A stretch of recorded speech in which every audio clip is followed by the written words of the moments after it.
করোনার মধ্যেও ভালো ব্যবসা করে ঘুরে দাঁড়িয়েছে বস্ত্র খাত।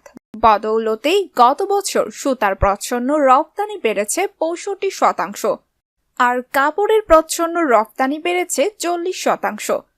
মূলত তৈরি পোশাকের মাধ্যমে পরোক্ষভাবে সুতা ও কাপড় রপ্তানি হয়।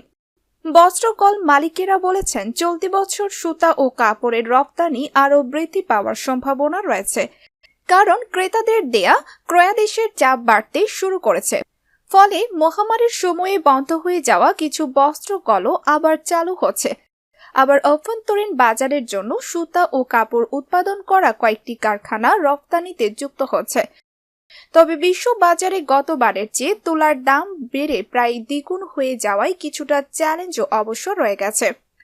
বস্ত্রকল মালিকদের সংগঠন বিটিএম এর তথ্য অনুযায়ী করোনা শুরুর বছর অর্থাৎ ২০২০ সালে তৈরি পোশাকের মাধ্যমে ৯,৯৩,০০০ টন সুতা প্রচ্ছন্নভাবে রপ্তানি হয়েছে। গত বছর সেটি বেড়ে দাঁড়িয়েছে ১৩,৪৪,০০০ টন। এর মানে সুতার প্রচ্ছন্ন রপ্তানি বেড়েছে ৩৫.৩৫%। অন্যদিকে ২০২০ সালে ৬০ কোটি মিটার কাপড় প্রচ্ছন্নভাবে রপ্তানি হয়েছে। গত বছর সেটি ৪০.৯৫% বেড়ে ৮৪,৬৫,০০,০০০ মিটারে উঠেছে।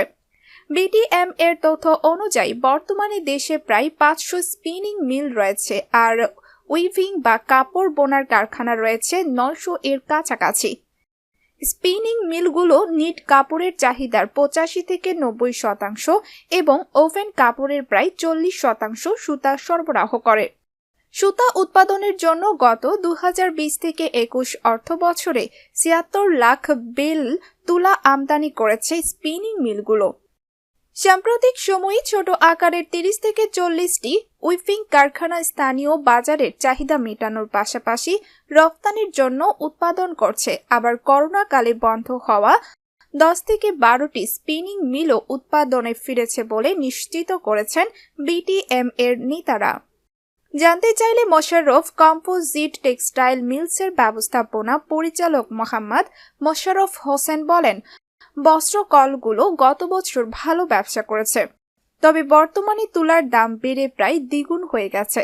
সেটি অব্যাহত থাকলে ক্রয়াদেশ কিছুটা কমার আশঙ্কা রয়েছে। আবার তুলা আমদানিতে জাহাজ সংকটও দুশ্চিন্তার কারণ হয়ে দাঁড়িয়েছে।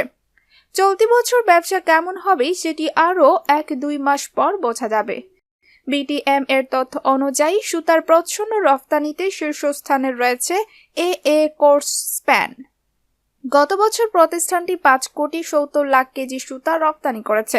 অন্য প্রতিষ্ঠানগুলোর মধ্যে এমএসএ টেক্সটাইলস ৫,৫১,০০,০০০, বাদশা টেক্সটাইলস ৫,৪৩,০০,০০০, স্কয়ার টেক্সটাইলস ৩,৩৭,০০,০০০, এ ইয়ার্ন মিলস ৩,২,০০,০০০, এমএসএ স্পিনিং ২,৯৯,০০,০০০, বিএলআরটেক্স স্পিনিং ২,৬০,০০,০০০, কামাল ইয়ার্ন ২,৪৮,০০,০০০, এ নিট স্পিন ২,৪১,০০,০০০ এবং এনআরজি স্পিনিং মিলস ২,৩৬,০০,০০০ কেজি সুতা রপ্তানির সুবাদে শীর্ষ ১০-এ স্থান করে নিয়েছে।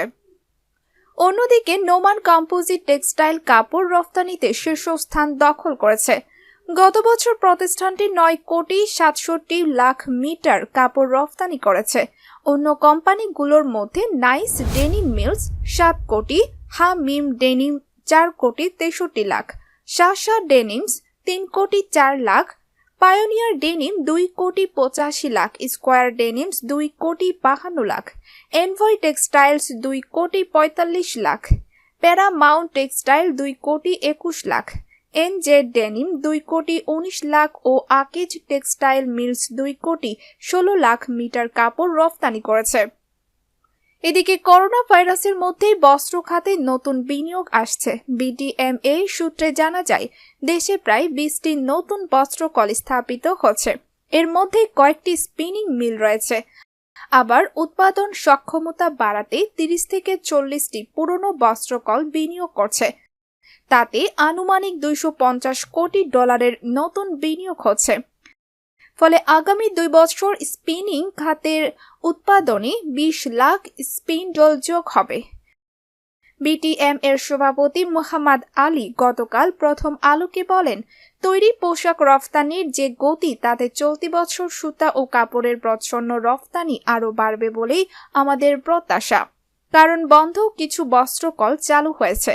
আবার ব্যবসা সম্প্রসারণের অংশ হিসাবে 2-3 লাখ স্পিনজল যুক্ত হবে বিভিন্ন কারখানায়। তাতে সামগ্রিকভাবে আমাদের উৎপাদন সক্ষমতা বৃদ্ধি পাবে।